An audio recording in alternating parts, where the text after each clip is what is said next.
The defensive coordinator vacancy for the Minnesota Vikings was one of the, if not the largest question mark for the team heading into the offseason, as Ed Donatel, he tried last year, didn't quite work out. And yes, the defense is full of aged veterans as well as a lot of young guys, so it is a tear down and rebuild situation. But landing Brian Flores, who is one of the hottest coaching names out there on the defensive side of the ball this hiring cycle, as well as have been involved in a couple of head coaching searches, yes, getting him was an absolute slam dunk, home run.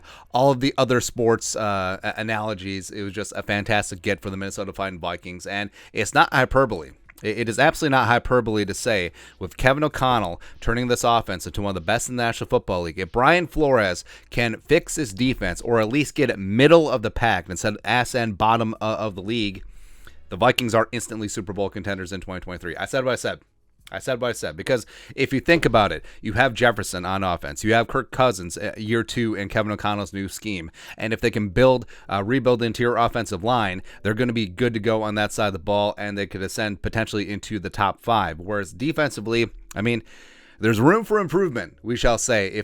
If Brian Flores can instantly flip this unit into mid-tier or even flirting with the top 10, top 12, Vikings instantly become Super Bowl contenders. Because looking back at last season, it's really astonishing looking back how the Vikings won 13 games. It is really shocking with this defense, man. NFC North champions, 11-0 in one-score games in the regular season. 8th in offensive points, 424. 28th in defensive points allowed, 427. They're at or near the bottom of the league in pretty much every defensive metric. And it sort of gets covered up by the fact that the Vikings had a handful of defensive takeaways at the end of games. You look at the Jets, the Bills, and the first Bears game. That sort of covered up what was going on with that defense, man. But they allowed 31 points to the Giants in the wild card. And then the Giants went out and scored 7 against Philly. So 431 yards of offense to Daniel frickin' Jones and 31 points. And then they go into Philly and then they put up 7. So that tells you everything that you need to know, that the Vikings, like I said, it was pretty damn amazing that they won 13 games, considering how the defense was putting them in bad situations. It was putting them behind the 8 ball, not getting them the ball back, and it was just kind of tough all the way around. And the defense this year, 28th in points allowed, 31st in yards, 21st in red zone. They had 11 of 18 games where they allowed 400-plus yards of offense, which is not...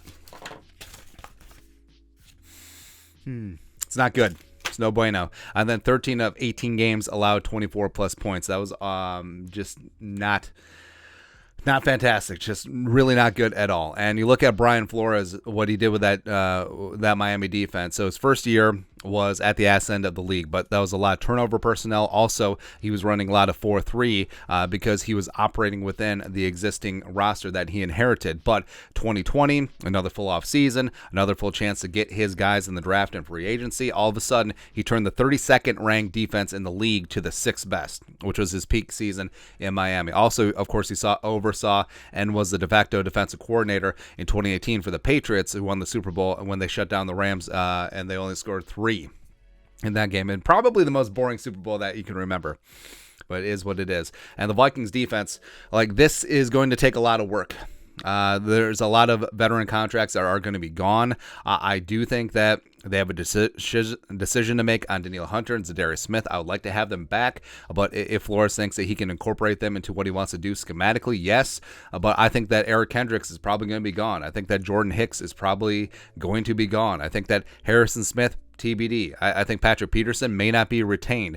Diesel Dalvin Thompson, I would like to have back, but yeah, there's going to be a lot of changes on this defense, and I know that Brian Flores isn't a miracle worker, but if the Vikings make a commitment in free agency and the draft to rebuild that defensive line and just really get after it, I think that they certainly do have a chance to be something special. And as Kevin O'Connell keeps progressing that offense, again, so last offseason, Kirk Cousins and Justin Jefferson, everyone in the offense had to learn things from scratch. But having another full season, another full off season where you're good to go there, I think they could easily ascend into the top 5. And also, improving some personnel on the interior offensive line, and Kevin O'Connell being more comfortable and confident in year 2. And if Flores can get this defense being opportunistic and getting after it, and top 12, top 15 in the league, sky's the limit.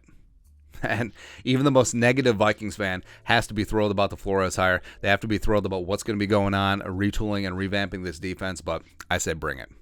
And also Super Bowl next year. Viva Las Vegas. Let's go, man. Let's go. But your thoughts are thoughts. Big if Brian Flores can fix the Vikings defense, they instantly become Super Bowl contenders. Let us know your thoughts and our thoughts in the comment section below. Subscribe for daily Vikings takes. Once put the work, put a little something in the Venmo. But till next time, Skol, production value.